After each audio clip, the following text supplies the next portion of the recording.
future. There are no people. There are no people in the future. No people at all. There are no people in the future. Where did all my people go? There are no people in the future. Let me try my people call.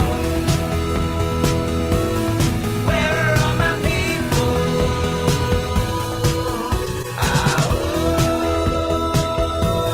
Where are all my people? I guess I'll fly away now. Hey everybody, this is Kevin Mahoney, editor and founder of Raging Chicken. Just give me a second here, folks. I'm trying to figure out a little error message that we're getting here, so I might have to restart this in a second. Not sure what this message is. Sorry about this. If there's anybody on right now that let me know if the stream is coming through for you, that would be awesome. It looks like it is. Okay, good. I'm just going to restart. Sorry about that. We're just getting some weird error messages right here, so I just want to start here. Okay, sorry for the weird beginning. We're going to go back to the little warming up and start over. Here we go.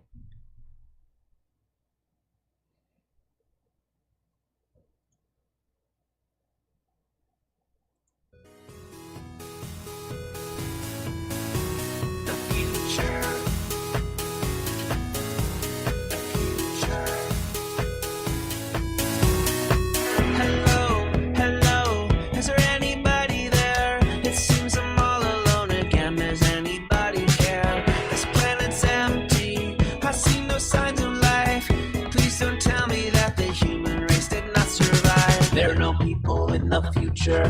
There are no people. There are no people in the future. No people at all. There are no people in the future. Where did all my people go? There are no people in the future. Let me try my people call. Where are all my people?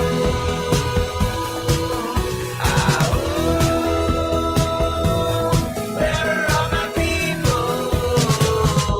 I guess I'll fly. Everybody, welcome once again to this Friday Politics Roundup. Yes, it is March 4th, 2022. Welcome to Raging Chicken's Friday Politics Roundup. This is Kevin Mahoney, creator and founder of Raging Chicken. Each week, we break down the good, the bad, and the ugly in state and national politics. Today, we got a little bit of a special show. We're kind of changing things up a little bit here on Friday, getting all going.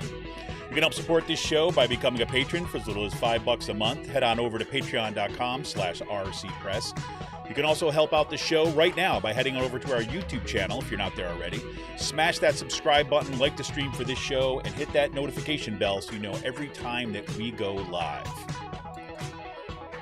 Now on today's show, right, today's Politics Roundup, I welcome once again, Amy Knect is back to the show. Yay! Today's show, we're going to be digging down into the great debate now, the universal basic income, and check in on some of the latest school board meetings at the Pennridge School District. Yes, Pennridge met again this week, sorry. Yes, they have to carry out that right-wing extremist experiment somehow. There it is. Anyways, earlier this year, Philadelphia announced that it will begin a very limited guaranteed income pilot program as soon as this month. I guess it's waiting on some approvals at the state level. The pilot program would give a maximum of 60 people about $500 a month for 12 months. 60 people were drawn at random. And, this is in a kind of a part of an increasing number of experiments that are taking place at municipalities kind of around the country, looking at guaranteed basic income as a way of kind of ensuring, one, getting people out of poverty, ensuring that there is a floor, right, that people are not just cast aside. Now, UBI, Universal Basic Income, is not just one thing. They range from libertarian proposals, right, to give people money and wipe out all the social welfare programs. We're not going to be talking about that today, right? But others, more, say, democratic socialist programs to give people money as a baseline for being part of a society while maintaining or expanding existing programs like Medicare for All, for example. So we'll take a look at some preliminary results of the Stockton, California's UBI experiment, the Stockton Economic Empowerment Demonstration, or SEED. They were to kind of give $500 a month for about 125 individuals, so there's that. We're also going to be talking about an experiment that took place in Jackson, Mississippi, and look at the report Becoming Visible, Race, Economic Security, and Political Voice in Jackson, Mississippi. That looks at how policies created through racial exclusion and oppression are maintained behind a veneer of race neutrality, and to reject reform efforts that tinker at the margins of society. Then we'll also, as I said, be checking in with the Pennridge School District board meeting this past Monday. We're starting to see an organized pushback in the community to the board's thinly veiled extremism. Amy Knect was there. Yes, she was at the meeting. Looking forward to this one. And for more PA Progressive Talk, tune into the Rick Smith Show's live stream at 9 p.m. Eastern. Check him out his YouTube channel, Twitter, Facebook, and subscribe to his podcast wherever you get your podcasts. Head on over to thericksmithshow.com for all the latest across all his platforms. And it's official, yes, you know it. Season 2, the Sisters of the Night Caucus podcast is flooding the streams. You can find it on Anchor, Spotify, iTunes, or wherever you get your podcast. The amazing PA women stirring the political cauldron behind this podcast rock the house. And they know where the bodies are buried. Make sure to follow them on Twitter at The Night Caucus. That's at The Night Caucus on Twitter. Special shout out goes to Jonathan Mann, of course, who wrote our intro song, There Are No People in the Future. Check out all his great stuff on his YouTube page and follow him on Twitter at Song of Dayman. That's at Song of Dayman on Twitter. Please do check him out. And sorry, I was just looking for something that I just can't seem to find right at the moment. Also, when I'm attention gamers out there, the Game Inn is a Quakertown-based black family-owned gaming store. They're friends of the show, and they've got everything from N64s, the latest consoles. They're video games for all platforms, loads of collectibles, action figures, and Funko Pops. Yes, and kids get a discount with every A on their report card. Check them out on their Facebook page and follow them on Twitter at the Game Inn. Got a question about a game, look for something hard to get, shoot them a message or drop them an email at thegameinpa@gmail.com. Look, everybody, if we want a progressive future, we need progressive media. Support Pull No Punches, homegrown progressive media today. Become a patron of Raging Chicken for as little as $5 a month. Just head on over to patreon.com/rcpress and choose your membership level. We're here for the fight, and we need you. Become a patron for the price of a good beer once a month. Help keep the media in the movement in the media. Become a patron for as little as $5 a month by going on over to patreon.com/rcpress today. So without further ado, let me welcome back to the show Amy Knect. Amy, how you doing this morning? Hi, I'm doing good. Yeah, it's like it's been quite a week once again, and we've got like so much stuff that's going on. And it almost feels like a kind of a bit of a break in this week of insanity, especially with what's going on with Ukraine, to actually start looking at, programs that are actually looking to build the future, right? And not just tear it down. So. Oh yeah, definitely. I think this is I think the past couple of years, these programs have been a really big silver lining within amid all of the chaos that's happened. Yes, exactly. One thing I did want to mention, if I could put this here, I forgot to mention at the top of the show notes. I want to let everybody know that on Monday, as part of Out to Coop Live, I'm going to have Alyssa Bowman on the show. Alyssa Bowman is a researcher at a progressive watchdog group called True North Research, and she's been looking into the dark money behind the concerned moms groups that are emerging everywhere and taking over school board meetings and advocating for some extremist policies. And some of those groups have also been mobilized to try to push back against Joe Biden's nomination for the Supreme Court. So we'll be looking at that on Monday at 7 p.m. That's Alyssa Bowman. Looking forward to that discussion too as well. So Amy, let's get into it. I mean, so we have, basically we talked about this when you were on the show kind of a few weeks back now. We were originally planning on doing this, and then kind of it seemed like, all hell would continue to break loose every chance we got. But, it seems like an important thing because a few weeks back, we saw actually a few months back, Philadelphia announced that it wanted to move ahead with this guaranteed income, this pilot study of guaranteed income. That was going to be work, I think, with 60 individuals, I believe. Yeah. And to check it, I mean, it's a very, very limited study, but looking at the possibility of bringing guaranteed income as a policy to Philadelphia as a way of getting people out of poverty. That's what kind of started us off on this. And you, of course, have done a bunch of kind of research and looked into a bunch of programs across the country. So we'll check into that too as well. So what do we know about this, about what's happening in Philadelphia? I know it's pretty sparse at this point, but what's your understanding of where we're at? Well, I mean, basically, there's been a lot of movement with UBI programs, especially within inner cities, large major metropolitan areas.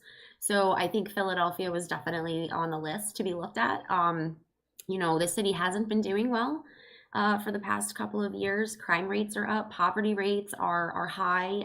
So I think that this experiment is going to be good for the city of Philadelphia. I'm hoping that it's executed in a manner where like a lot of these other programs are being executed. They're community based, right? They're not like have all these middlemen, Right. A lot of these organizations work directly with these people, and they're in contact with families and participants. Without a lot of the red tape. So I'm really keeping my fingers crossed that that's how this moves forward in Philadelphia. Because I mean, the like I said, the poverty rates are they haven't been very good, right? Like there was a couple of studies that have been done by, who was it? The Pew Charitable Trust did a study in 2019 on the state of Philadelphia. And it was basically going over numbers between, 2011 and 2017. And it said, during that time, the city, I think it had roughly 26% of the population was sitting at the poverty line or below the poverty line. And in Philadelphia, I mean, that estimates to 380,000 to 400,000 residents. That's a lot of people. That's a lot of people. That is a lot of people, right? And I mean, especially, in Philly, we just, they have the economy. I mean, I'm not well versed enough to tell you exactly statistics on how the economy is doing overall, but they have had a decline in jobs, right? I mean, you just had the closing of the former Philadelphia Energy Solution oil refinery, which basically ousted about 1,000 workers, I would say, of refinery workers and stuff like that. But see, even those type of industries weren't really helping, the people that this type of program is going to be reaching out to, right? Like these are people that weren't, they weren't hired at PES, especially in South Philadelphia. So it was pretty segregated.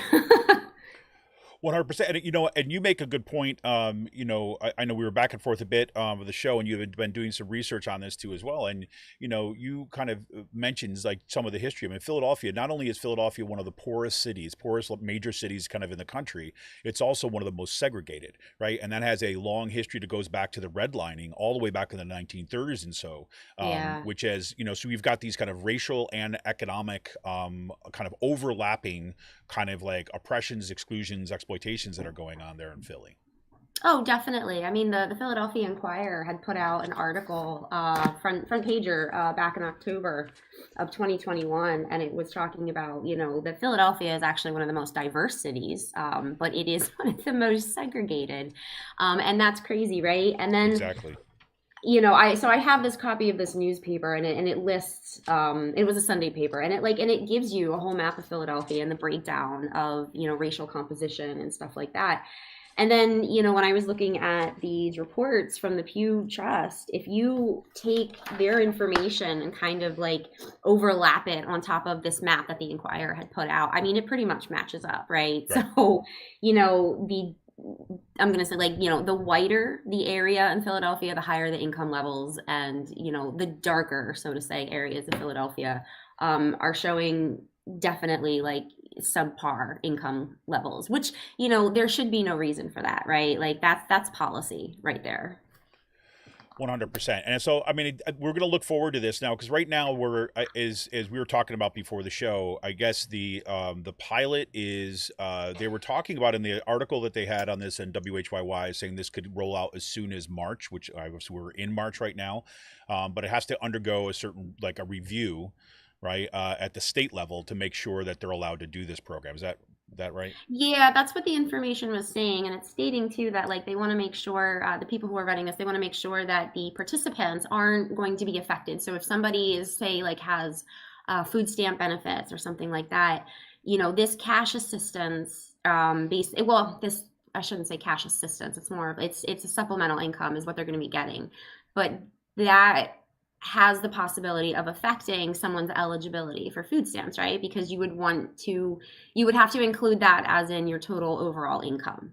Right. Right. And that might push people over because, if you're even over if you even make enough money or you declare enough money and you're even over by what is it, like $1,000, like they kick people off. Exactly. Right away, which, my goodness. Have you looked at the price of food lately? So exactly. So that's a really important factor. And I think that's a really good development. Like, I think waiting for this approval just to make sure that there aren't going to be, these other issues that pop up, right? Because there's always that other that happens that somebody's like, oh, well, like what you were talking about with the libertarian approach to it, right? It was like, we're going to give people this money, but we're going to take away everything else. And that's going to have to suffice, right? And that's not going to work because these programs, people are getting $500 with the Stockton Economic and Power demonstration. Their families are receiving $500 with the Magnolia Mothers Trust down in Jackson, Mississippi. It's $1,000. But as anybody other than perhaps the politicians understand, I can't live off $1,000 a month. I couldn't live off of $500 a month. So to take away any other program would just, it completely defeats the purpose. Exactly. Yeah, So, because this is about economic empowerment for people, not to make this is not like, okay, I'm gonna give this and then take away this. This isn't like that. 100%. So before we dive into these programs, right, we're kind of exactly what you're at. Let's kind of take a step back here, just so that we're kind of setting the table, so to speak, with what we're talking about here. So if you're kind of talking about universal basic income or guaranteed basic income, what are we actually talking about? What does this mean? Well, a basic universal income. So I would look at it like this, right? Don't look at it as the government or the state is paying you an income to live off of, because it's not that. It's more of like a baseline, right? Like a basic universal supplemental income of some sort. So it's a baseline. That's all it is. So it's a lot of like, think of like how we got a lot of people receive the child tax credits this year. They receive this extra money every month. Example. And it was a wonderful thing because it really, that extra money. So say if you got, I don't know, a couple $100, maybe up to a $750, it depends. But that's more or less what a lot of these programs, how these programs view universal basic income, right? Like it's just a baseline for people. And then you include all of the other resources, all of these other social programs that are out there, right? To help people, because it's not just about giving somebody, money. It's about maybe offering, finance literacy classes for people, because a lot of these, like say down in Jackson, a lot of these single mothers down there who are receiving this, they haven't been able to complete all of their schooling, or they haven't had the chance to educate themselves, right, on simple things of like even, in just simple investing, or even just how to properly manage bank accounts. And that's something that, is very important. It's vital to include with these type of programs. But that's not all of them. Some programs, it is more or less just a cash, it's cash driven, because that's what people say that they needed. But like I said, it's all just a baseline. And I think that's how we really ought to look at it. This is not about the government paying every little thing for people. Right. And I think that, what's really important, and the bigger kind of discussion around UBI too, as well, is that, Amy was already alluding to this already. It's like, you've got this range of proposals, right? That those are on the kind of the right, the libertarian right. They basically see this, okay, yeah, we're going to give people, say, a couple $1,000s a month, right? Couple $1,000s a month as their kind of the UBI, but then we're going to like basically wreck the welfare state, right? So, and they see that as a cost saving measure, right? Where they can reap more profit, right, for themselves, right? So as a redistribution, like it ultimately works out to be a redistribution of income upwards, right? Because you're basically removing these kind of huge areas of kind of social programs. That's on the libertarian right. On the other side, more on the left-hand side, is kind of like to say, no, look, as there's like, I think there's two versions of it. One, we got a little bit of this when it came to Andrew Yang's campaign. We got a little bit of this when we heard about it in the Green New Deal. And we see some of the kind of utopian version. That's something like this. The Andrew Yang version is like, look, the robots are coming. And again, this has been a trope that's been around since, like beginning of the 1900s, right? So the robots are coming, and then people are going to be put out of work, and then you can't just let people starve. So you got to give them a universal basic income, right? And that's kind of an important thing, because there is, a degree of automation that is actually going to have an impact on displacing jobs. Although the research on that is very, very mixed, how much that actually happens, and to what ways it happens. People get displaced for jobs more by kind of international policies that allow for kind of the globalization of labor, but we can get on that for another time. So that's the one thing. But on the other hand, when you're talking about like the Green New Deal, right? The Green New Deal is a recognition that, one, look, there's going to be a significant transition that we are going to have to go through in order to get off of fossil fuels, right? And that is going to mean that there are going to be the elimination of fossil fuel jobs, right? On the one hand, right, you want to make sure that we locate those new jobs in those areas where those jobs are being displaced, and so people are not left behind, right? But a second layer to that too as well is that having this kind of UBI is a way of kind of setting the ground, right, to ensure that nobody's going to get left behind. And then you've got people like Russell, I'm sorry, what's his name here? His last name is Bregman. Russell Bregman, I think his name is. Rutger Bregman. He's a Dutch journalist, came out with a great book called, it's called like the Utopia for Realists or something like this, when he was arguing for UBI and another whole level, that to say like, look, setting this floor as kind of a universal basic income is that so people are not just wedded to bad employers and just having to work for the sake of working, even at crap jobs, just for to do that. Shouldn't we be able to kind of think about a future in which we can work less, right? And spend our time in much more productive activity with our families and our communities and so on, right? So there's a range of proposals. The ones we're really focusing on today are more this recent move to actually pilot programs in cities across the United States, and kind of digging into some of the kind of preliminary results we're seeing. And I think you're going to find that they're pretty remarkable. So Amy, where should we begin? Which one of these do you want to kind of start with? The SEED program or? Yeah, we can start with the SEED program, because that one I have, my main focus was on the Magnolia's Mother's Choice. But we can definitely start with that one. And the SEED program, so it stands for in Stockton, which is in California.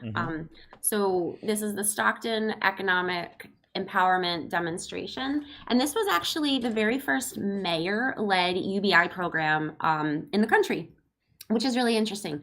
I'm so terribly sorry, I forget the mayor's name who originally, there's another one now, who had started it, but basically Michael Tubbs, right? Michael Tubbs, that's right. But basically, and this program was open to people, who were living, at or below that poverty line. And basically it was an application for families. And if you were a participant, you were receiving $500 a month, no strings attached for a year, right? And it was to be able to give some of these families a leg up. And it was definitely like community changing. This was something that hasn't really been attempted before. I don't know if people are familiar with the areas surrounding Stockton or anything like that, but they have high poverty rates, higher crime rates. And it's a really it can be a depressed area. So I thought one of the interesting things about the study, what they were setting out to do there too as well, because this is also, I should say that there's a down at UPenn. Let me just I just lost the name of it for a second. There's a organization. It's called the Center for Guaranteed Income Research, the Social Policy and Practice, University of Pennsylvania. Two of the leads at that center down there kind of wrote this report. This Dr. Stacia West and Dr. Amy Castro Baker. And then were kind of the two of the primary authors of this, and looking at some of the results. And one of the things that they were interested in is not only the question of does this get people out of poverty, right? But they were interested in the person as a whole, right? I mean, looking at what kind of effects does this have on health and well-being? What health does it have on mental health, right? And on people's kind of understanding of themselves in the future. So that would seem to be a really kind of a whole series of questions that seem absolutely integral and critically important to living. It does, and the seed demonstration, the results from them. Excuse me, I've only had like 1 cup of coffee this morning. The results, the data that came back from this program were beneficial, right? And they showed that people were actually mentally and emotionally a lot more healthier with this, because it was giving families, it was giving these individuals, a little bit more of financial security, right? And we have to admit to ourselves, we live in a consumer driven society, right? Like, you have to have money Right. to be able to live, and you need money for everything. And when you don't, that causes a lot of health problems. It can cause a lot of stress. It can cause a lot of mental health issues as well, physical health, right? Because people will have to choose between either going to the doctor, or paying for medications, or paying for gas so they can get to work, or medications, or food, right? I mean, that's terrible if you have to pick between whether or not your family eats, or whether you go to the doctor because you're not feeling well. Exactly. And that can have potentially long-term, even greater risks of someone's health deteriorating later in life, or and more expenses and stuff like that.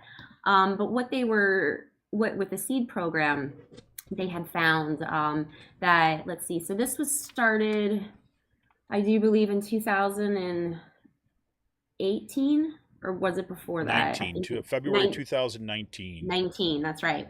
So it says here that at the start of the program, 28% of the recipients, and just to clarify, the first round of this UBI included 125 randomly chosen residents who were all aged 18, and then there were some stipulations, right? So you had to live in one of these low income neighborhoods in order to qualify, right? And that's just to guarantee, so you don't need somebody who's raking in $100,000 a month or a year is, applying for a program like this, because they don't need it. This isn't for them. Mm-hmm. But it says here that 28% of recipients had full-time employment. And then after a year, and they had done some analysis on this, that the rate of recipients who were employed for full-time, where it was up to 40%. That's amazing right there, right? So that shows that, okay, so you were giving people this extra money. So there was an interview with this one gentleman from the program, and he said he was able to quit his current job, right? That extra $500 gave a little cushion room for him to go out and look for another job that made more money, or had better benefits, or had this, right? So he was able to elevate himself in a few months' time, just with these simple payments. I mean, and that's to me, it's so simple, right? It's so simple, it almost makes you want to question, well, there has to be something else, right? Because we live in this society where everything is so complex all the time, that sometimes just these simple solutions to things, right? People are stating that they need cash. They don't make enough money, and that's what they need. They don't need all these other things sometimes, or they need a combination of it, right? And that's where it really comes down to. But another benefit, right, that was analyzed by the SEED program was providing for elderly folks who are on an incredible fixed income, right? Who definitely, you hear reports of them having to choose between medications. You hear of people dying because they can't afford their medications. Exactly. I think it's just fascinating. It's because one of the big, the big knocks when, just people are just being reactive to something. They're like, oh, you're just going to give people the money to be alive. They're going to be lazy and they're not going to work. Right. It turns out that it's exactly the opposite happened. Right. Number one, the people, a lot of the people that were in this study, for example, like you said, were already employed. right? And then you find an increase in employment afterwards, because like, my friend Rick Smith, would always say is like, look, being poor is expensive. Yeah, right. Because, it's ironic, right? Because it's expensive both in terms of time, but it's also expensive in terms of money. Like you don't have access to kind of like say the cheaper good foods that you would in kind of in some other areas that are not poor areas, right? You have to pay for your transportation half the time every single day, right? You have to, there's a whole bunch of things that you have to do. And then the drain on your time, if you actually want to get like one of these programs or you want looking for some assistance, then you have to kind of like find where you can take off from work, right? And spend several days learning how to go through this paperwork, meeting with kind of government offices and all this other kinds of stuff. What this does is basically say, no, we're just going to give you this baseline. Well, it's what they're doing. They're trusting people, right? Exactly. Who are saying like, we need more money, and they're trusting people to know what to do with it, right? Which a lot of times that's what happens. And I had mentioned before, that there's other, like within the Magnolia Mothers Trust, they've expanded and they're offering all of these different type of resources. But that's because that there's such a lack of that in, like, say, the public education system down in Mississippi. Exactly. And that's something we could get into on a whole nother level. Mississippi, ranks pretty far down there. I think it's like either 50 50th or 49. 49 or 48. It's right there. Their infrastructure is just terrible. It really is. It's incredible. And so, like, to the end of the seed thing, I want to kind of turn to the Magnolia Mothers Trust. I know that's your bread and butter on this one, right? Because it's really fascinating. And but looking at this, and so some of the other key findings they found, right, from the seed study, was that one, obviously reduced income volatility, right? That it enabled recipients to find full-time employment, which we've already talked about. We found out that recipients of guaranteed income were healthier. They showed less sign of depression and anxiety and enhanced well-being. And it alleviated their financial scarcity, creating new opportunities for self-determination, choice, and goal setting and risk-taking. Things like people starting their own businesses, right? People kind of like caring for others in the family, so the whole family becomes healthier, right? It was really fascinating to see not just the kind of the financial bottom line that you could kind of like easily determine on a spreadsheet, but looking at the study of the whole person, right? And say, what happens when you trust people with money? What do? Do they just sit on their couch and kind of eat Cheetos? Well, turns out no. It turns out they do those things that they were prevented from doing because of the way that we deal with poverty in this country. So let's turn, talking about like that whole person in this kind of approach, let's turn to the Magnolia's Mothers Trust, because I know you've done a lot of work on this. And so just kind of walk us through the program, give us an intro to it, and then what got you focused on this? What are you interested in, and some of the findings of that program? Well, to be perfectly honest, I started doing research on this the other year. It was for a college class. Mm-hmm. It was for a women's history class. And I was trying to look for a different focus. And I was researching the UBI stuff, was kind of like all over the news and everything. But I came across this program, and I really thought it was interesting because it's a targeted UBI program. So I shouldn't even call it a UBI. It's not a universal basic income. It is a targeted supplemental income program, but for a very particular reason. So this was started by the Springboard to Opportunities, which is it's like an umbrella organization, which is basically all about the empowerment of the people, right? And there's a whole bunch of different programs underneath of it, and it's all about uplifting communities, uplifting people, combating poverty. And one of them is the Magnolia's Mothers Trust. So this program was headed by Dr. Aisha Nyandoro, right? She's an amazing woman. If anybody's interested, you should definitely go and check her out. But she's been such an inspiring and motivating force for this program. So this is targeted towards African-American mothers, single mothers in Jackson, Mississippi, right? So if you are not that, you cannot apply for this program. And the idea is to sort of help level this playing field, right? Because unfortunately, African-American single mothers in the Deep South are one of the most vulnerable population, right, in the United States. They have been largely left out of policies I did this whole paper on basically how, African American women have been oppressed, how they've been repressed, how they've been left out of our historical narrative, out of mass movements. They're not talked about during the civil rights movement as much. They're not talked about during women's rights as much. And there were these huge movements that went on, say, like in the 1970s with the welfare movement. And you've got people like Johnny Tillman, and Fannie Lou Hamer. And I think that, like, I didn't know any of that stuff, right, before I took this women's history class. And I was so enraptured with the idea that there was this organization that was just giving money to these people, because we've all been taught otherwise, that, like, that's not a good idea to do, right?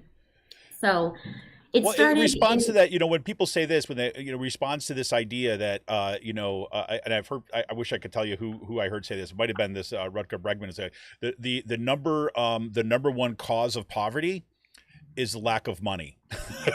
Oh, right. I know. Like... It is. Anyway, like, sorry to interrupt you. and one of the other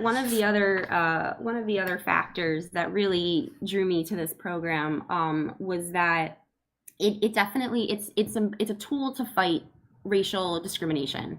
It's also a tool to fight racial and gendered stereotyping that surrounds welfare, right, in general, and welfare recipients, especially within Black American communities, Brown American communities. And people, because you have these stereotypes that people are lazy, right, or that you've got that, oh my gosh, and I hate it, that, what is it, 1980s Reagan's welfare queen, totally. Like this whole nasty stereotype. And it also provided dignity, right? Because when you go on to state assistance, especially in places like Mississippi, they're very strict with requirements. You can get kicked out because your kid did something wrong. Like, you could get kicked out of your housing assistant, right? Or you could lose your benefits because you got a new job and now you're making, a couple dollars more, which isn't really going to impact your yearly income, but it's enough for them to be like, oh, well, you don't need our help anymore, right? And it combats this narrative that people don't deserve, right? And it's this whole, like, deservingness. So with the Magnolia's Mother's Trust, they started out in 2018 with, I think it was only 20. I do believe it was about only 20 people, 20 women that had started it, and they're in their third year now. So it has been very successful. These women receive $1,000, no strings attached. And then if I'll have to pull up some of this data here. But I recently reviewed the 2001 year in review report that they had put out. So as of right now, they have... Well, for Springboard to Opportunities, they have a total of 4,930 people who are participants underneath this program. And for Magnolia's Mother's Trust, it says here that in the second cohort, it says it included 110 mothers over the course of 12 months. Like I said, the first round of this was only, like, I think 20. So it wasn't a whole lot, right? Because this is all private funding, and it was definitely an experiment. I mean, but the results were completely, I think a lot of people were surprised, right? So let me pull this up.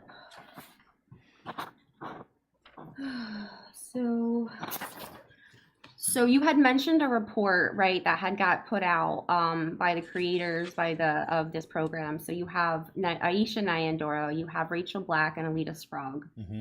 And they wrote this report about addressing the root causes of poverty in Mississippi and the need for this supplemental income program.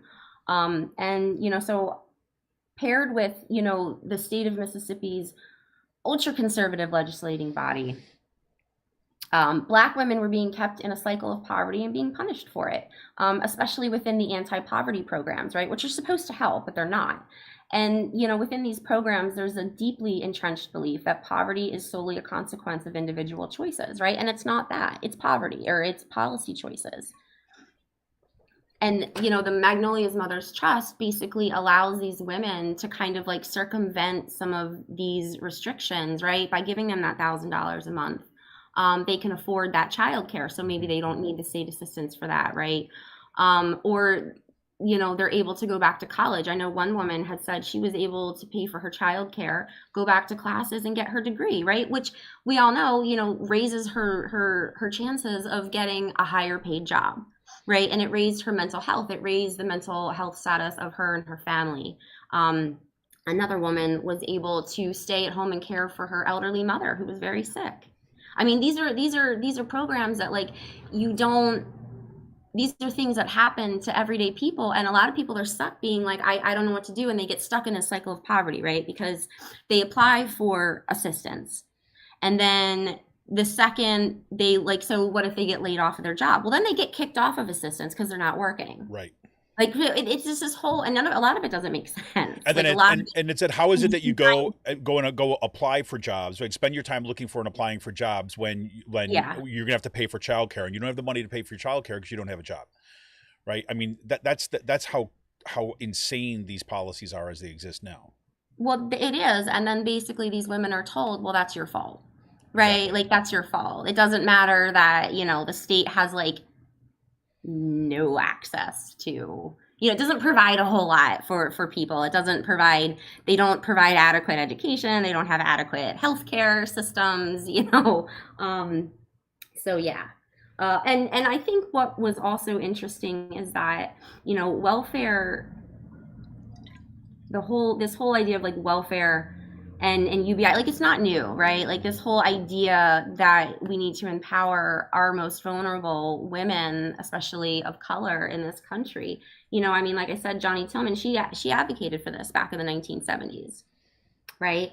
And she was featured in Mrs. Magazine. She was basically, talking about I'm still a woman, right? I still matter. But the government doesn't think that I matter, right? And she says here, and this is a very famous line, and she goes, in this country, or she says she identified that being Black, poor, overweight, and female, and if you're any one of those things, you count less than a human being. And I think that really still applies today, because those stereotypes from the 1970s, they're still around here. Mm-hmm. I don't know if you recall when I had dropped in on Andy Meehan's one meeting with their candidate.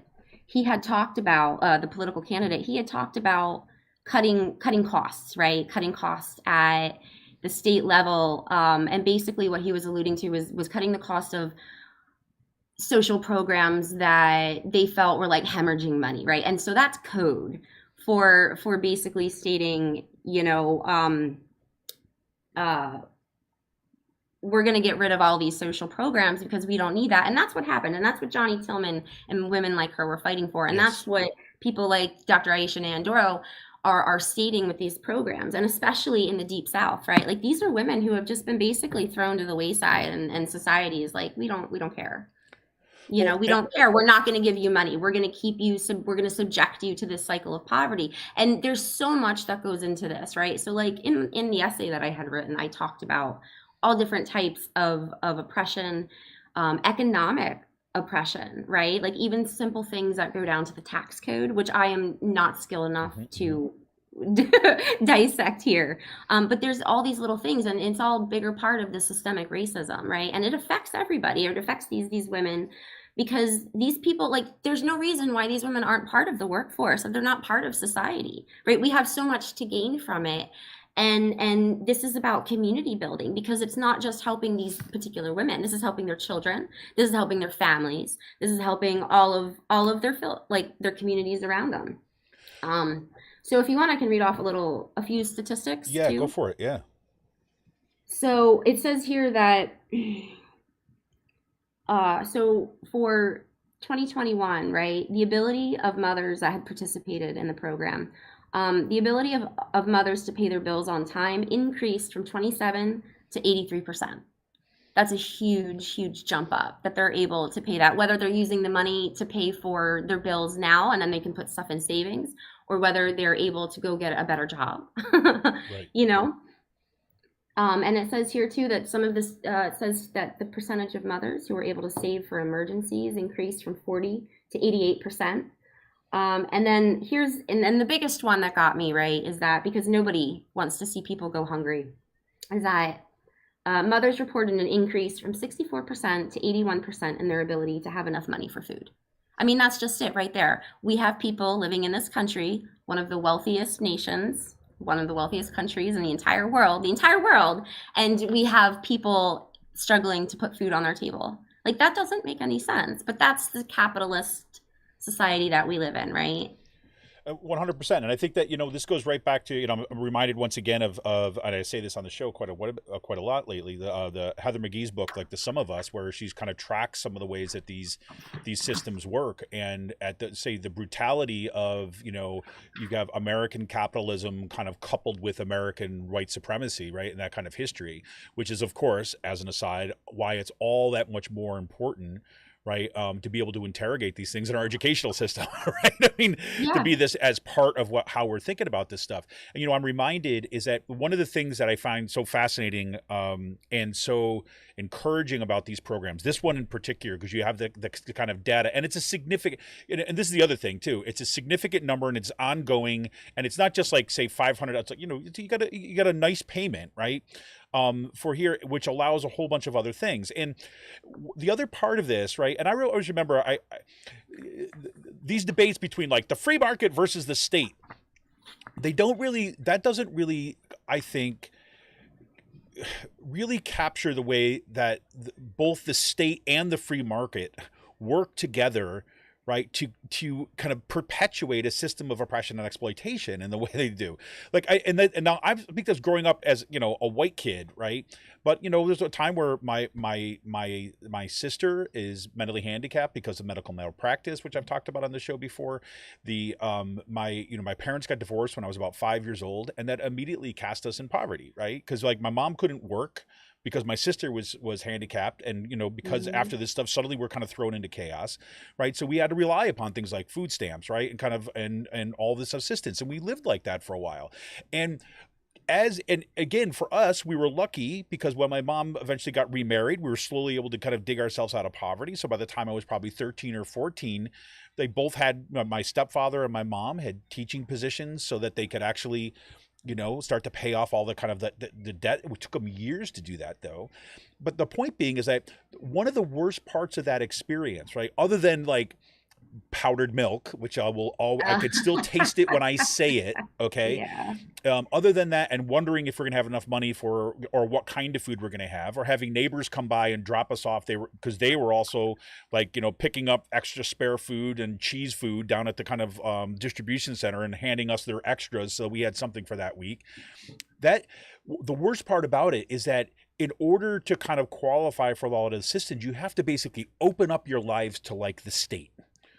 Right. And you have people come into your home, right? Or you have to go to these offices, and you could see it on half the time. The assumptions are they're trying to figure out if you are deserving or not. Right. Exactly. And we had the benefit of at least being white. Right. And still the shame of those experiences is so deep. Right, about the things that they would say and ask of my mom, the assumptions they would make about why she's poor were pretty remarkable. You add on that the history of white supremacy in this country and the way that gets folded into these social programs. And what you mentioned before about the welfare queen trope by Reagan, of course, he was building on a long history of kind of white supremacy with that.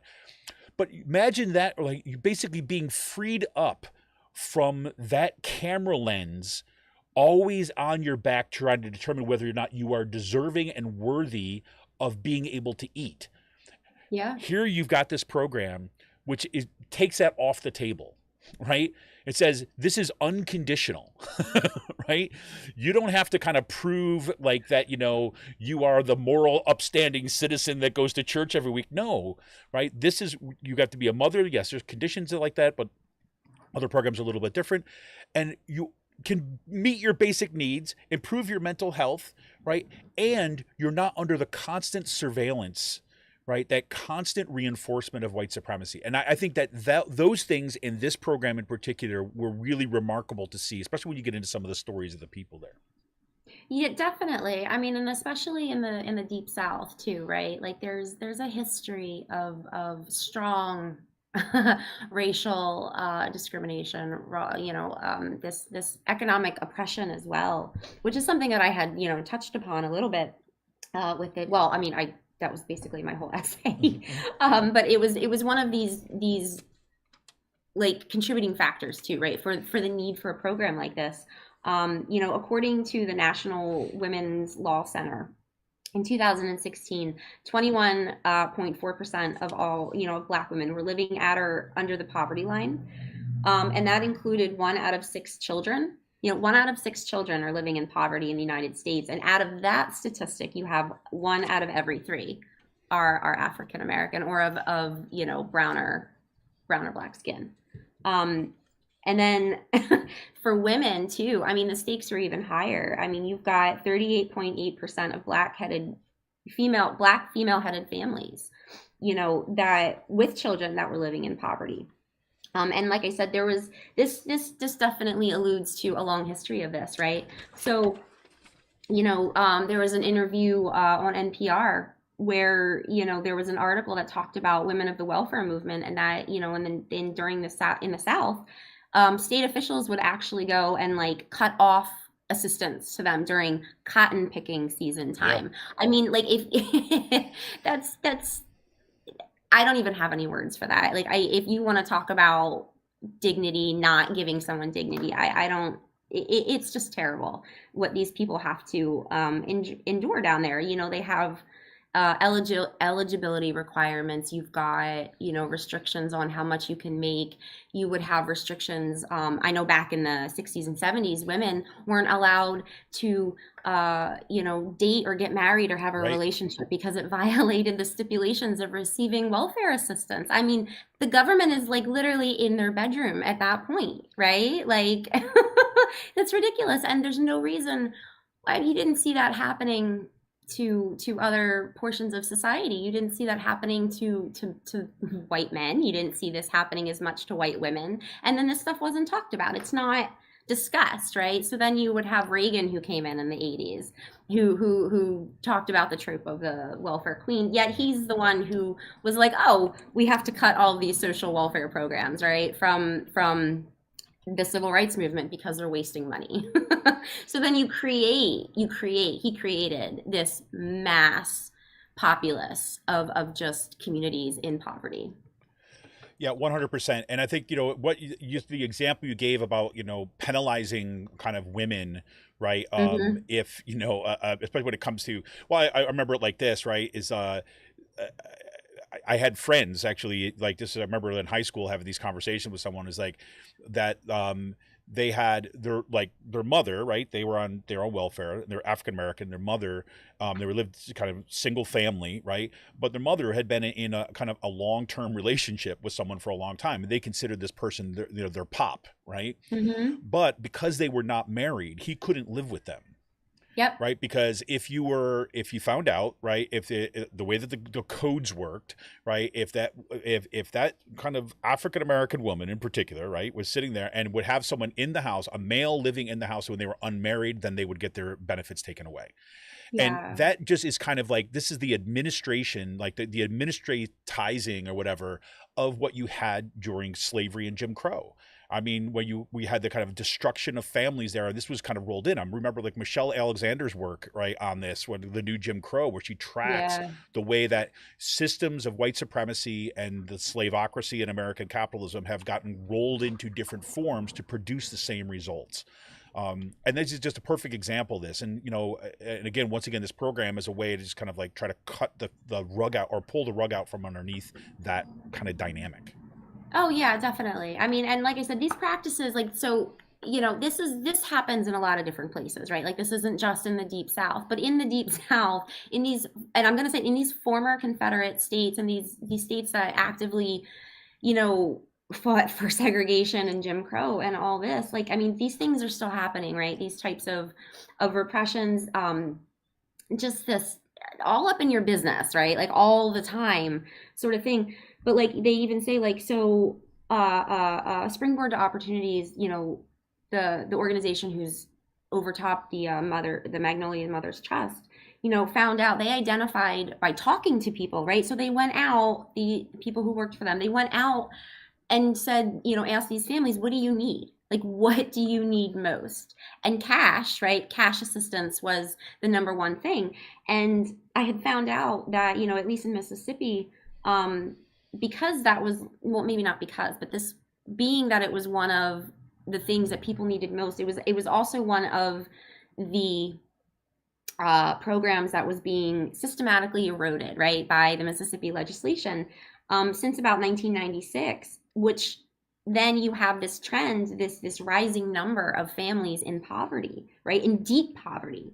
So it rose from 1.9 million in the year 2000 to 2.9 million in 2017. So, and when they say poverty is a policy choice, this is like right here, like that's what that means. 100%. I mean, I don't know how more clear it could be, right? Exactly. So yeah. So, and then I want to say too. So this program was going on through all during the coronavirus, which actually was an incredible blessing for a lot of people who were able to. It says, the program was able to be a major lifeline to a lot of these women. And they were able to provide themselves with basic necessities. A lot of people lost their jobs during the pandemic, and people who were right on that line, living paycheck to paycheck, may not have money in savings, right? Because if you're living paycheck to paycheck, there is no money for savings, right? Like you're definitely, you're trying to calculate which bill needs to be paid, in a week or so, and you have to diversify your money like that. And then during COVID, as we all know, it just exasperated all of these problems, right? Any type of structural injustice was oh, I can't talk this morning. You know what I'm trying to say. I gotcha. Exacerbated. Thank you. I'm worried what would happen if I tried that word right now. I'll tell you. I know. It's been that kind of week. So, yeah. Yeah, 100%. I mean, this is just great stuff. Well, is there any other kind of takeaways that you'd want to kind of like talk about here? I don't want to kind of like push us beyond it before here because I just find this no, stuff I don't want to either. I understand. I wish I could go over so much more. Like I mean, because like I said, I did an entire essay on this. There's so many factors, right? Like there's so many reasons about why this is a good idea. But also to so that, like I said, the major difference between this supplemental income program, the Magnolia's Mothers Trust, it is targeted, right? SEED is also a targeted basic income program. So the university, it's one of those days. Universal. The universal aspect of the program. And that's so you have some people who are on the very far left, right? And they are advocating, there's organizations that do advocate that universal basic income means universal, that it doesn't matter how much you make, right? Everybody should be able to get that. And that's basically where, like, if you look at what we got, what a lot of people were receiving was with the child tax credit payments this past year, the stimulus payments. That's essentially what it is. It doesn't matter what you make, right? It's all about just, here it is, this is what you get, and here's your baseline. So that way, everybody is basically beginning on an equal footing. Could you imagine at 18, right, people turning 18 start getting this, like right out the bat? You're literally starting everybody off not exactly on the same footing, but everybody is having more, I don't know how to say it. It's just, you have a baseline of security, right? You do, right? You do, because we live in a society, like I said, that is incredibly consumer driven. It's money driven. You have to have an education, right? Like I don't care if you go to college or not, you have to have some sort of education, trade school, you know what I mean? And that's what these type of programs are doing. They're allowing people to take advantage of opportunities that so many of us take advantage of, right? Being able to go to college, being able to go to the grocery store and buy food, right? Without being stigmatized, like stuff like that. These are simple things. And I think everybody needs to take a step back and look at how other people live, because that's really important. And not everybody does have enough money. Not every time's like people aren't able to leave, right? Like a lot of the women who participate in the program in Mississippi, they're not able to just up and leave, right? Like they're stuck. They're in this position. Like this is their community. Right. And you see, and this was, people were remarking on this too, as well, is that the way a lot of these social programs work and things like this, especially if they're dependent upon you having like you being married or something like this, right, is that, you saw what that means also in terms of abuse, right? Well, it is. And even to like further stigmatize it, you have some places where they require drug testing. Right. I mean, so like, and that even, so then there you go. You have another discrimination against people who may have an addiction problem, right? Like in a country which is suffering a massive opioid epidemic too. I just, and so like I said, the need for something different, because these social welfare programs in our country, they're okay, right? But they're not what they need to be. And if you were to allow people to have these programs with dignity, right, without being all up in your business, without assuming that you're lazy right off the bat, or that there's something inherently wrong with you, which is another, major stereotype, is that if you're poor, that it's somehow this like inborn trait, right? And that goes to a whole nother level of like, 100% discrimination. 100%. And like, so I wanted two things here. So one, I want to, for those folks who are looking at this stuff, if you want to learn some more information, I'll have some links to the show notes to the two programs we talked about today. Also have some links to the Center for Guaranteed Income Research. I'm going to drop that right now into the chat.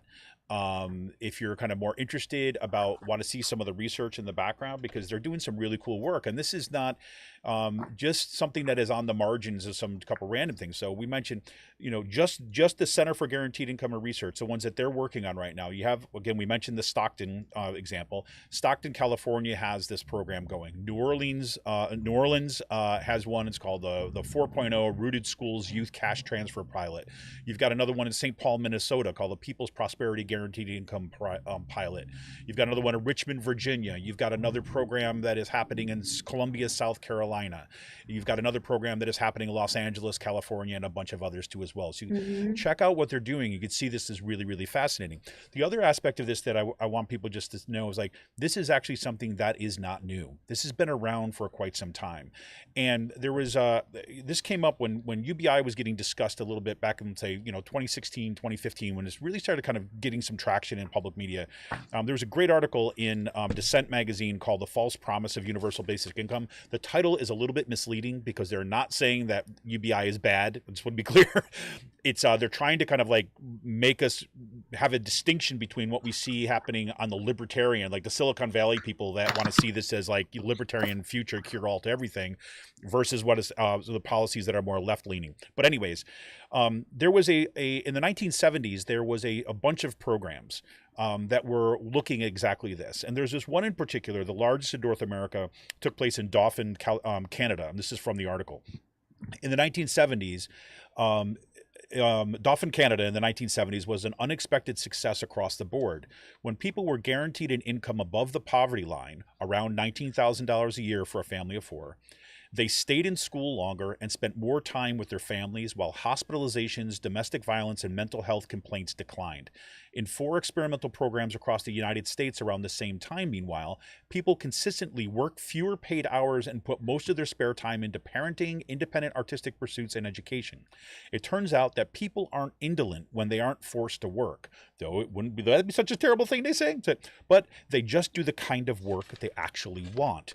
And a bunch of this research went, and much of this research was just kind of like, they started these programs, they found tremendous success, and then it kind of disappeared. And why? Well, in this article, they make clear it's really, in some cases, it's a political problem, not a programmatic problem. And one of the things I think was really interesting, they say the problem isn't that basic income doesn't sound good, it's that it sounds too good to be true. This, in fact, is one of the basic income's biggest political challenges, getting people to take it seriously. politicians tend to be wary of endorsing such seemingly pie-in-the-sky ideas. A much-discussed referendum in Switzerland last summer, this is 2016, proposed a basic income, a significantly higher baseline, but resulted in a defeat, with 70% of the voters rejecting the plan. But none of the major national parties would back it because they were worried about the political implications. What I think we're at a really interesting moment right now, where you have like the Center for Guaranteed Income Research at Penn, and you've got a bunch of these programs that are now ongoing, right? The ones that Amy has highlighted, particularly today. We're talking about, we're being in a different space. It's not a kind of an idea anymore. We actually have a growing body of research that is showing kind of the baseline success of this, and success not just at the level of getting people out of poverty, but also at improving their lives and their health across the board. I mean, that seems to be like a worthy pursuit, if you ask me.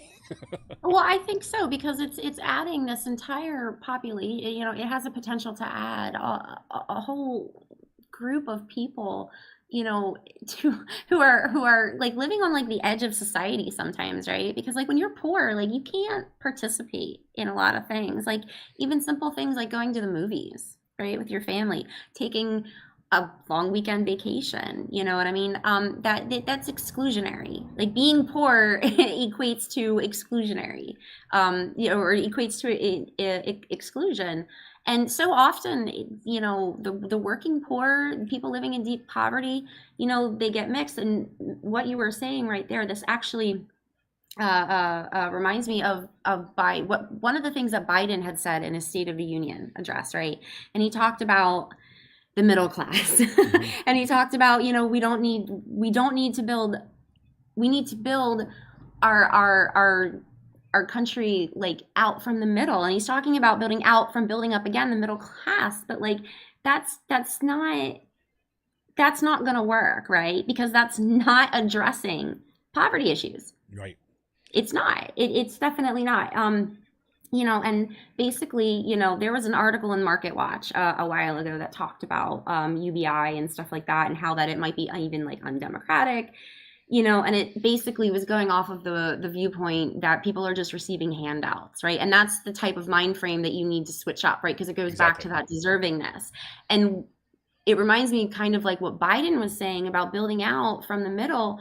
Well, that just, to me, it reinforces that the people that are deserving of help exist only in that middle, right? What about those people down below? Exactly. So. Exactly.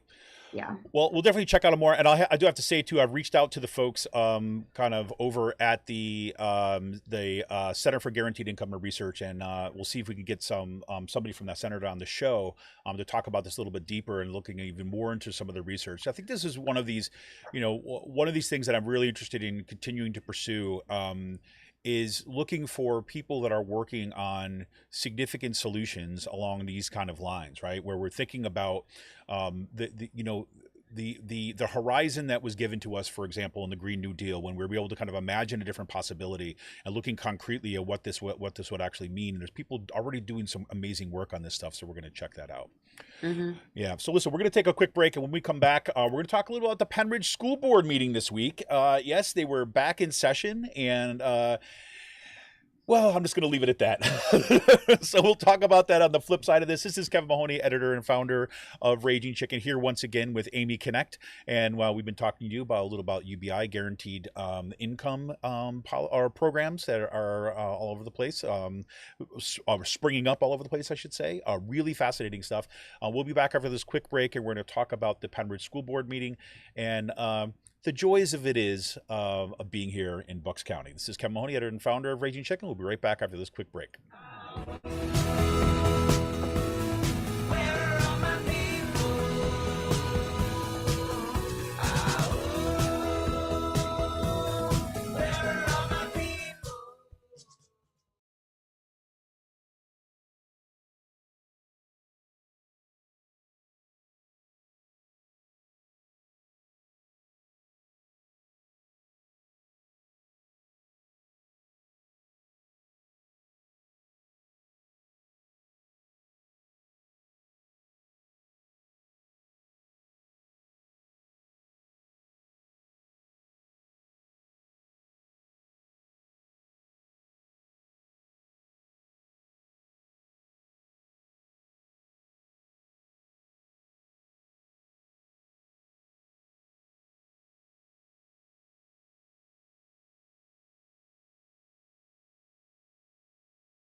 Hey, everybody, welcome back. Welcome back. This is Kevin Mahoney, creator and founder of Raging Chicken, here once again with Amy Knect. And it's Pennridge School District time, everybody. How about that? Yes, they had another school board this meeting. And Amy decided to, spend the time with the Pennridge School Board.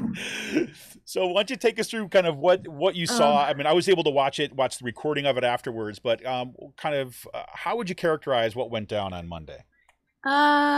It was definitely contentious. I had never been to a Pennridge School Board meeting, obviously, but I went. There was a lot of people who were talking. There was a lot of people there, and from what I gather, there isn't normally that many people, even like during right now, still at these meetings. The room seemed like it was largely divided. I wouldn't say like directly in half, but you definitely had an area where you had all of these anti-maskers, anti-DEI, just, everybody was sitting. And then you had another section where you had like the King family, Yep. and they were there, which is also one of the reasons why I had went too. There was a call of action for community members to come and support them. So I thought it was important. So I went over to the meeting. I was accompanied by Jamie Davis. She was a former school board candidate for up here in Palisades. Who rocks? Mm-hmm. Yeah. So we went. I had gotten there a little bit late. So I had walked in on someone who they were speaking. But basically it was kind of a mix. There was a good amount of people that were speaking against what had happened at the previous meeting with that community. Right. And if people are not familiar with that, check out our show from last Friday. We kind of go through the kind of everything that kind of happened at that community meeting. Yeah. But anyways, sorry. Yeah.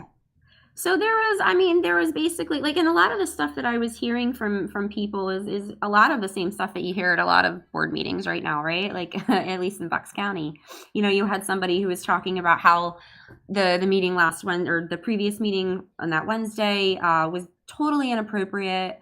This person was like chastising the board on their behavior, but then jumped right into, advocating for the dissolution of the community committee, and then also that we were not a systemically racist country. So you had some of that. You had another person who was up there kind of screaming and yelling about DEI, and they want the committee to investigate issues in the district, not DEI. There was like, he was so disappointed. And he said basically like that the community had major disdain for DEI, which isn't true because there was a whole group of people from the, Pennridge community who were there.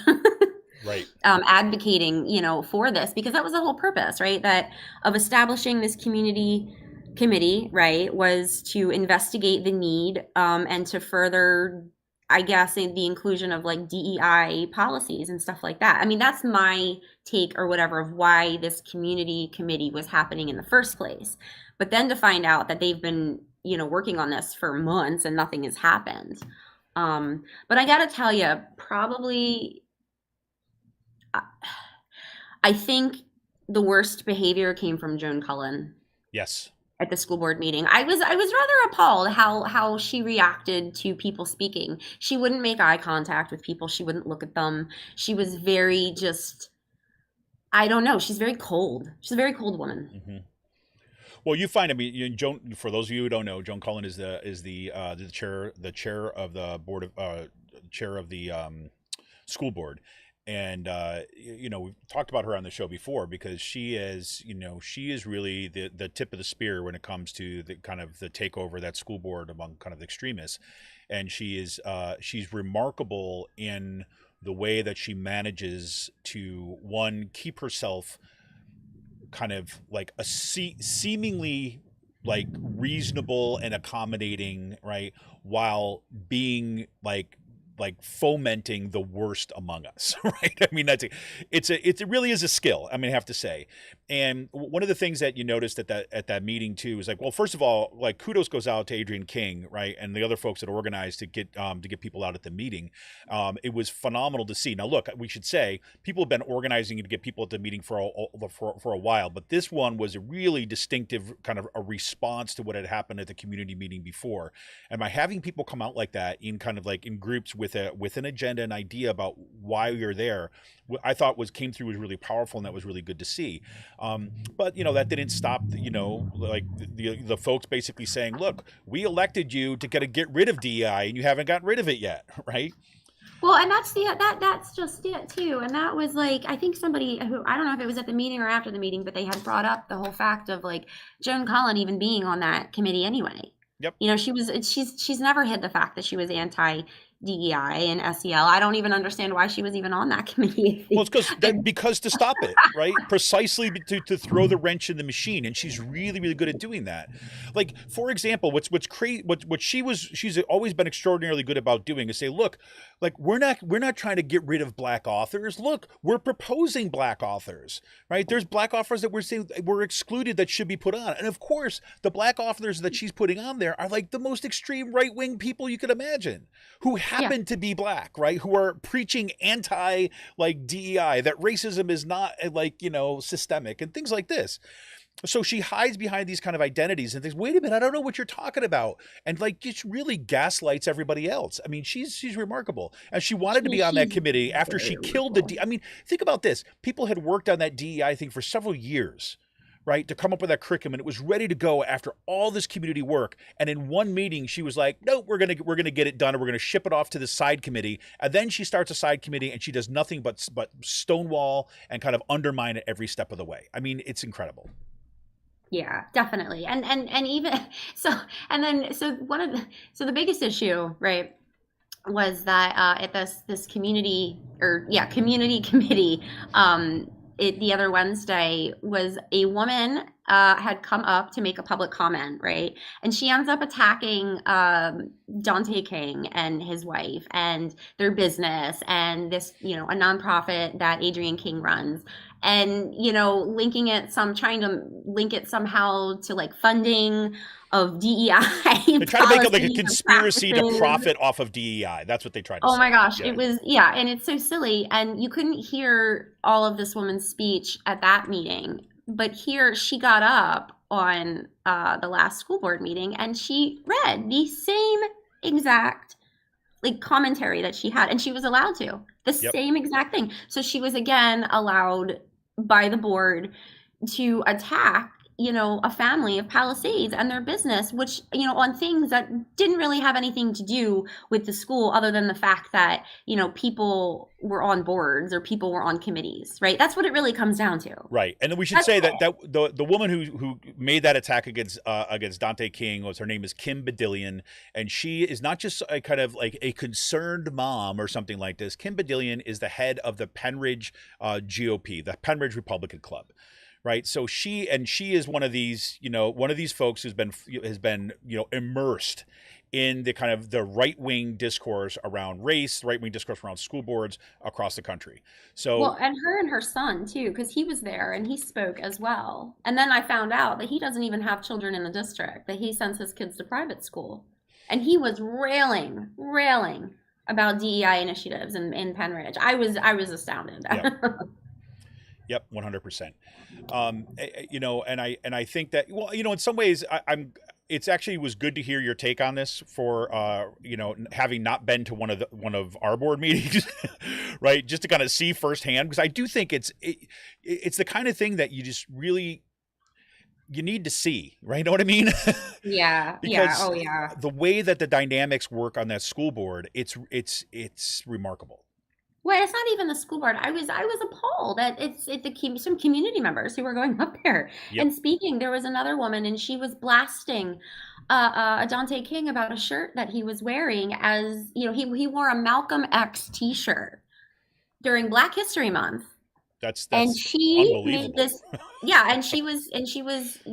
I mean, this woman was vehemently upset at the podium. She was going on about how he was wearing this T-shirt and that Malcolm X was anti-Semitic, and that how Dante wearing that shirt was a direct attack on her as a person. And I mean, I was a little baffled, right? Like about where it was going with that. And to me, it seems like that these community members who were speaking up against this community committee were really just trying to target the King family. I mean, totally. For mostly, right? Like it was, yeah, that's what I got. And then at one point, Adrienne King gets up and she starts talking, and she's talking about the Anti-Defamation League's no hate, no home, or no place for hate. Yep. Right. So the Anti-Defamation League is basically an organization that was started to prevent hate speech, anti-Semitism, like all of this. Mm-hmm. And Adrienne King gets up and she's just like, nobody wants hate. I don't want hate. And she asked people to stand.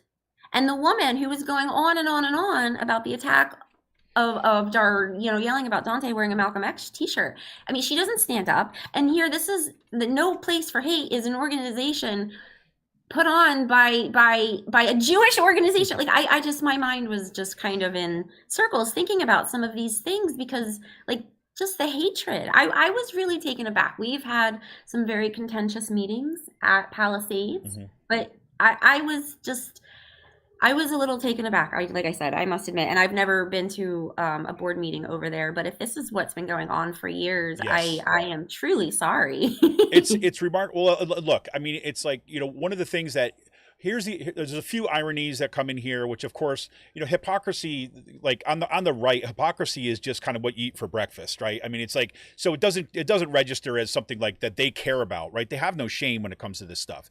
So like number one is that you talk about the Malcolm X shirt, right?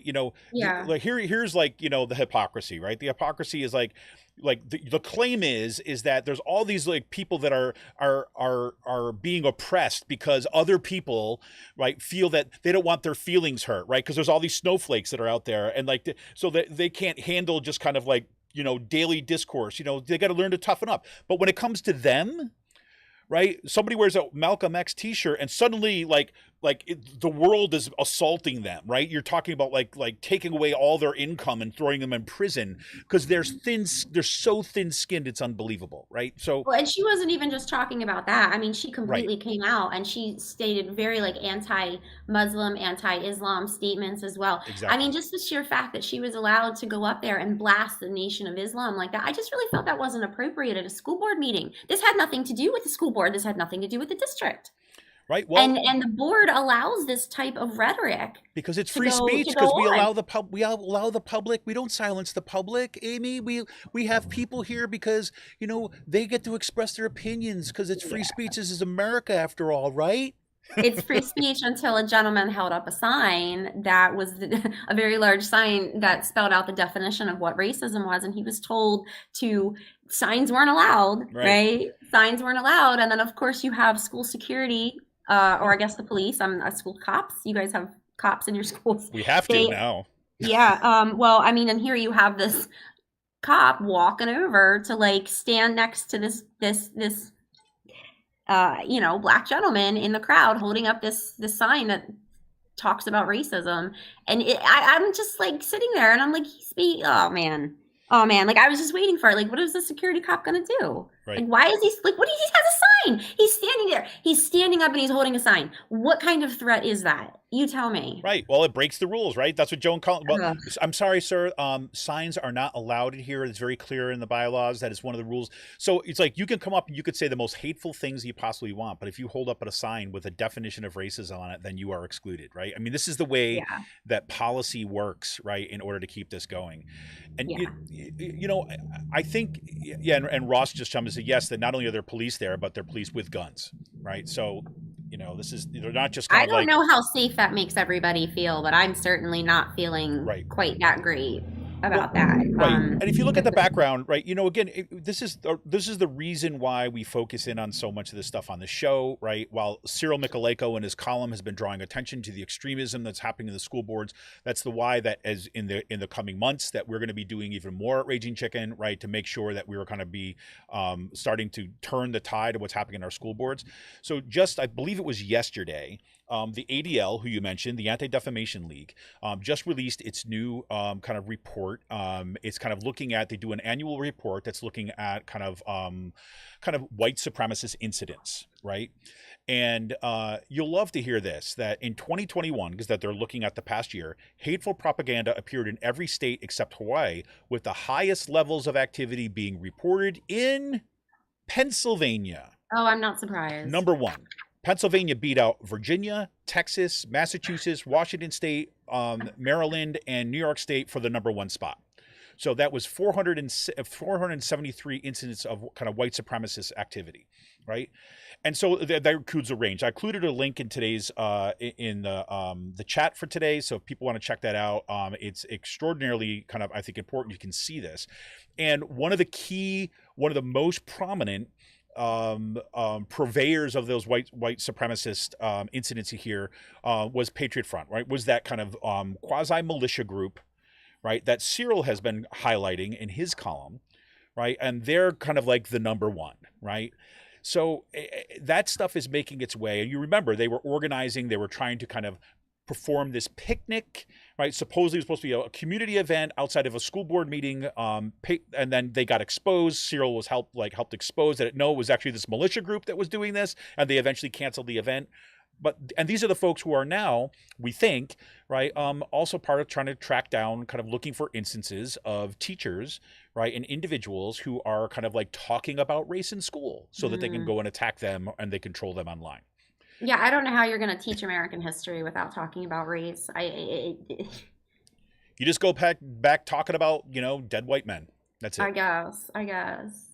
I mean, and there wasn't even, so there was all these elements, right, too. Like, it wasn't even just about the King family. Like, people were taking the opportunity to go up and talk about how, DEI isn't good for kids, because kids should be free of stressors that affect adults. Well, okay, yeah, they should be, right? But it doesn't always work like that, right, unfortunately. And that this woman was very anti-LGBTQ. I mean, she even called the AIDS epidemic like some sort of like fashion statement or something along those lines. Yeah, I was so appalled. I was like, when I heard that too as well, I couldn't believe it. When when it was popular to have these, I mean, yeah, yes, it was. Yeah, incredible. I was like, I mean, so like I said, like the amount of like just arrogance and hateful rhetoric coming from these people who obviously don't give a flying shit about anything whatsoever other than their own little group of their little bubble, I guess. 100%. Right. I mean, and then you had this Indian American,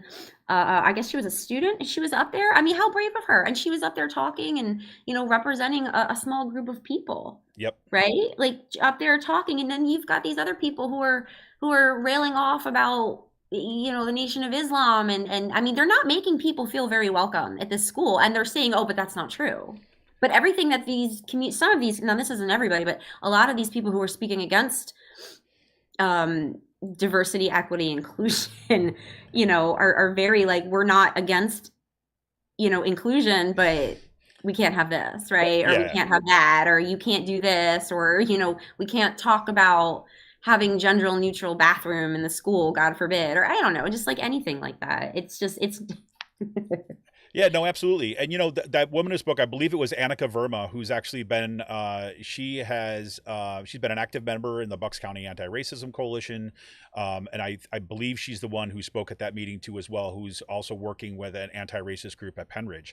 And and she's been phenomenal. There was also the student who came up, a trans student came up and talked about the attacks that they feel on a daily basis and how important it is to have some of these initiatives that are kind of geared towards making school a place where kind of learning can be there for everyone. They're just they're incredible, and yes, I think, and courageous, right? Because they're putting themselves out there. But again, let's take their lead, right? Let's take the lead of folks like Adrian King. Let's take the lead of of Annika, and be there and continue to be there and continue to spotlight what's going on, because this is just it's got to stop. It does. And one of the most alarming, so it definitely does. And one of the other issues of that night, like one of the big ones, which I was a little surprised, actually. I haven't noticed this much in our school. But then again, like our school district is a lot smaller than our surrounding neighbors. But there was a whole bunch of Mr. Badillion, I guess Kim Badillion's son, he goes up and he was talking about who to blame, right, for the current Pennridge issues, the problems, and apparently TikTok is all to blame. That's it. It's just everything needs to be blamed on TikTok. We have to pull TikTok away from our children. But he says basically too that like there's no God in school, so of course there's issues. right? So then you had another person come up talking about, you know, the problem about the district using that Revivals, who is it? The Revivals Yes. Baptist Church. It's a church in the area who has tutoring services and they offer them for free, which is fabulous, right? Yep. Very cool. It is the only tutoring service that the district, I guess, marks as a Hmm. resource that's free, but they fail to like they fail to mention that if you get like they don't teach evolution. So if you're being tutored in science, you're being taught creationism and that's it. And that's not what's being taught within the actual district. Right. So people have an issue with this and the fact that it's misleading. You know, they're just like, what's with this? This is the only free one and there's a catch, right? There's like a catch with it. And then you have other people going up and are like, well, there's nothing wrong with this. And of course we should have God in our school, right? There's no such thing as secularism. And that in the what is it? In the Constitution, you know, somebody read that there was no explicit separation of church and state and blah blah blah blah blah and you know, all of that kind of stuff. But I was Right. a little surprised at the religious tone Oh that was yeah, in it's the all meeting. there. I was like, because we've not had religion in school for a very long time, and there are so many plenty of options, right, for people who want religious education for their children. You have Christian schools and Catholic schools and private schools, and you have all these different types of schools. I don't understand why the push is there. I mean, like I said, I was a little overwhelmed by what I was hearing from people because I haven't heard these arguments so strongly, Right.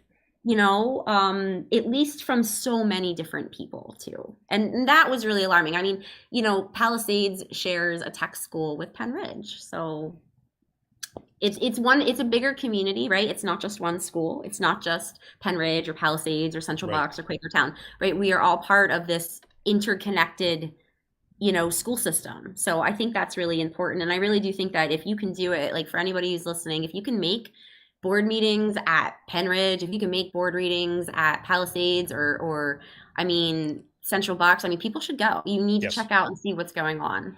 And I think that in addition to that, right, well, I echo 100% what you just said, right? I mean, yes, absolutely. And I think in addition to this, we're going to have to find out ways, we're going to have to start looking for ways which we can help support, you know, continue ongoing organizing in our community, right? Because I think this is, I mean, look, it took a long time for us to get here, right, where the extremists have kind of are, you know, are occupying the you know, basically the house right, and so it's going to take some kind of consistent organizing moving forward, and we're going to have to find looking for ways to make sure that we have support mechanisms for this, for funding mechanisms for this, to do the kind of ongoing canvassing. I've been doing a bunch of reading lately about deep organizing or deep canvassing, which they're talking about, you know, what happens not just for the elections, but when you're actually doing canvassing and kind of that organizing, that door-to-door talking with community members, having communities events as ongoing as a way to kind of strengthen and build these coalitions deep. But the key is that, you know, a system of kind of, you know, volunteers putting this stuff together with no support can only go so far, right? And I know that, you know, in the Bucks County Democratic Party has begun to start paying attention to this a little bit, but we're going to need to find other ways that we're going to making sure that we got support for these, you know, for these organizing efforts, because, you know, we got our job cut out for us, folks. But so we'll be looking forward to that. And I can tell you, and I will say this, and then I do have some plans in the works to try to find a way that we can make Raging Chicken contribute even more to this. But more about that when I, you know, when I can kind of cross my T's and dot my I's, so to speak. Crazy. Well, anything else for the good of the order today, Amy? Oh man, I don't think so. There's so much going I on like know. everywhere. I know, you know, and I purposely, you know, I know that we talked before about kind of catching up on news in Ukraine and stuff like that, which is just horrific. You know, I mean, look, I have to say also, there's Dina Lagerman put a tweet out there, which I think was like following on either Adrian or it might even been following on, anyways, I saw a tweet from her this morning, and this is just one other thing. People are looking for ways that they can help support people in Ukraine. There was this really, might have been Jamie Davis might have even said it, but that you can actually go on Airbnb, right? Oh, that was Jamie. Yeah, Jamie, it was Jamie. yeah. Okay, it was Yep. Jamie. So looking for Airbnb and looking for people who are renting out something in Kyiv or in other places or kind of around the country in Ukraine, and you can kind of message the people to kind of see where they're at and things like this, and you can like quote unquote reserve it, right? Give a reservation to go travel to Kyiv, right? And then just tell them, look, I'm not coming, right? But I wanted to make sure that, I wanted to find a small way of actually just kind of reserving it to get you some money to help out. And I think it was in Jamie Davis's case, she was going back and forth and found out that, yes, this person was so thankful and found out and was actually like, basically taking care of some refugees and giving them a kind of place to stay in the midst of all this, right? And that's just one more small thing that you could do. It's something that I did. I saw that. I'm like, this is a great idea. I went in this morning. So if you've got some kind of disposable income right now, that's an idea too as well. There's also some great organizations that are out there to help support what's happening in Ukraine. So Yeah, and it's not like so it's not like booking a hotel like here, right? Like you're not going to be out like a couple $100s. I mean, unless you want to. I if mean, you because want you have to, to think right? about like you have to Right. think about the currency exchange rates, right? Like Mhm. so our money goes so much farther. The American dollar goes so much farther. So I think Jamie had said that when she had done it, I mean, she literally booked a hotel rooms for like $14, $15 a night. Right. I And mean, that's insane. yeah, and a couple things to think about too as well. If you decide to do this, right? Number one, it's a good idea just to check who's renting it out, so it's not going to like some kind of international hotel, but it's actually Yeah. going to an individual, right? That's really something to check out. And there's a range, right? Like Jamie said, she did for like $13 a night, right? I saw other ones that were, kind of $150 a night, right?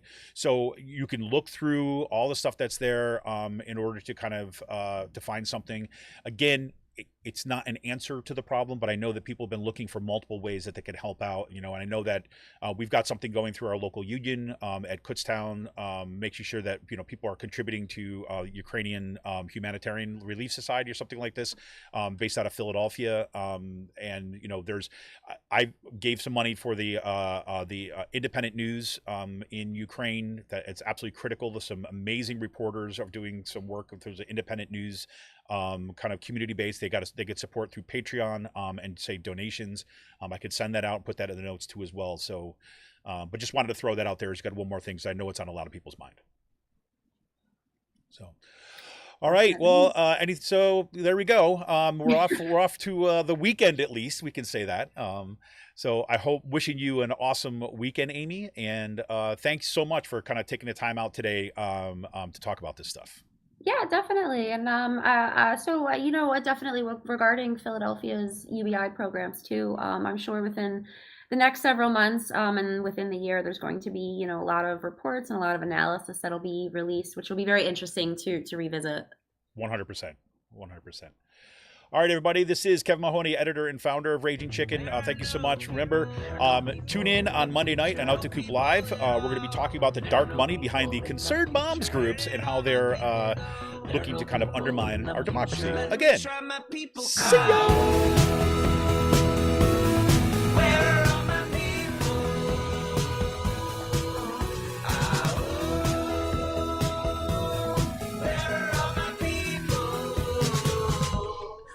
I'll fly away now.